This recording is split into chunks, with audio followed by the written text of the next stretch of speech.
Halo, selamat bertemu kembali. Ini alasan kenapa saya suka dengan sepeda yang berbahan besi. Ya seperti ini nih, siap disiksa.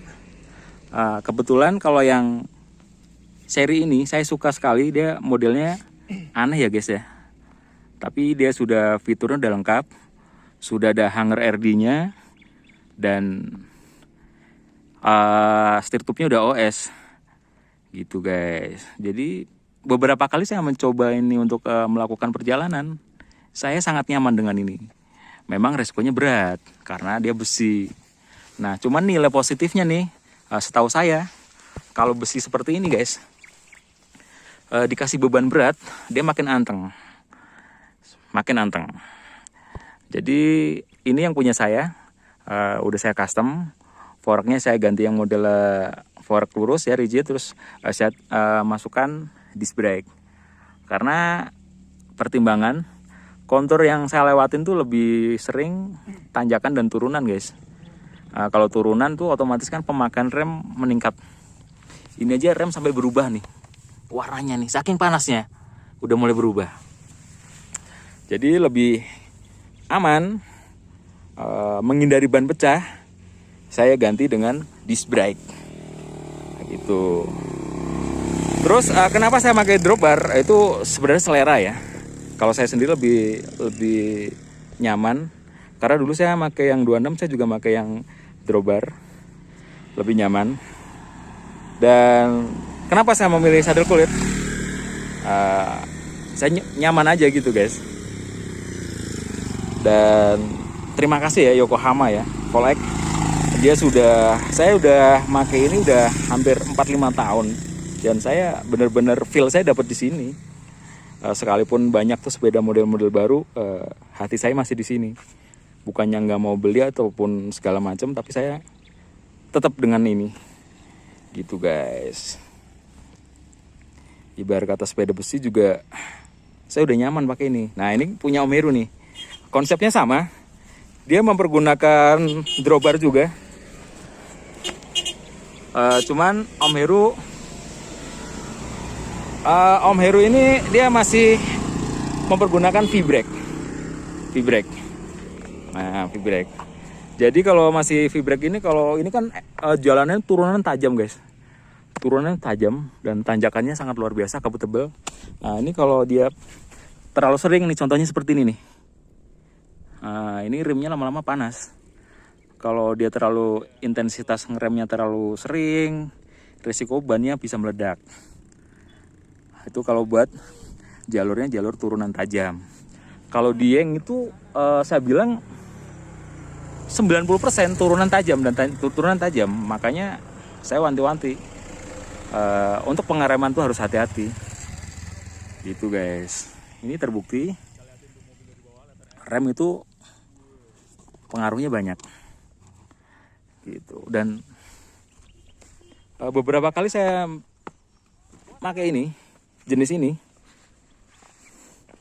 memang saya puas ya. Kalau buat saya sendiri, saya puas. Jadi intinya saya pasang rak depan. Jadi kalau posisinya naik, jalannya nanjak, beban penir saya pindah ke depan dengan alasan dengan ini si stang nggak liar.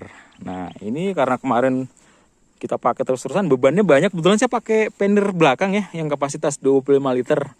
Itu kurang lebih 10 kilo kanan kiri. Ya hampir 15-20 liter lah, 20 kilo. Ininya kendor guys. Padahal udah saya kencengin. Kendor. Jadi tadi saya nyoba buat manuver. Bannya lurus ke depan, stangnya belok kanan. Belok kiri. Jadi saya buat amannya aja, penir saya pindah ke belakang, udah nggak apa-apa. Resikonya ya stangnya liar. Ini bawaannya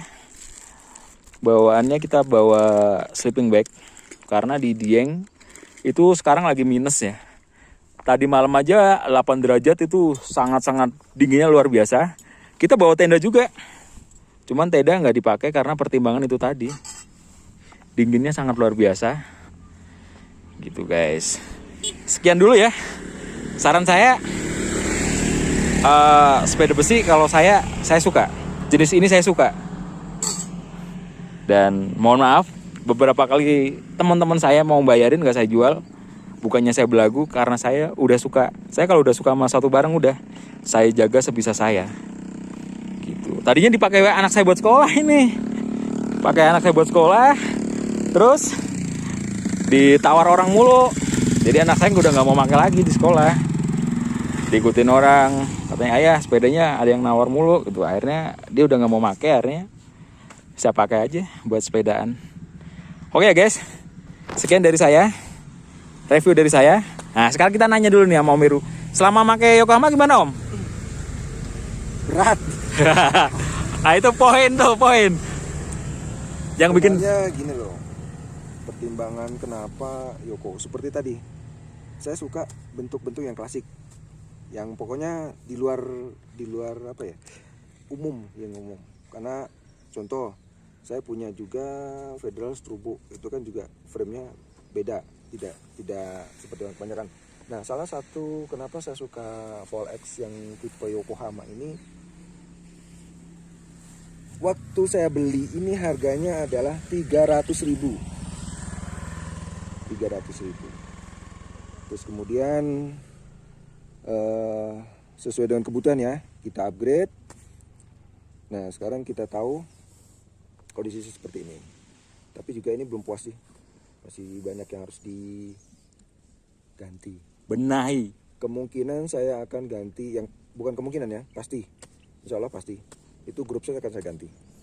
Karena 2 kali nanjak dieng, saya terkewer-kewer saudara-saudara.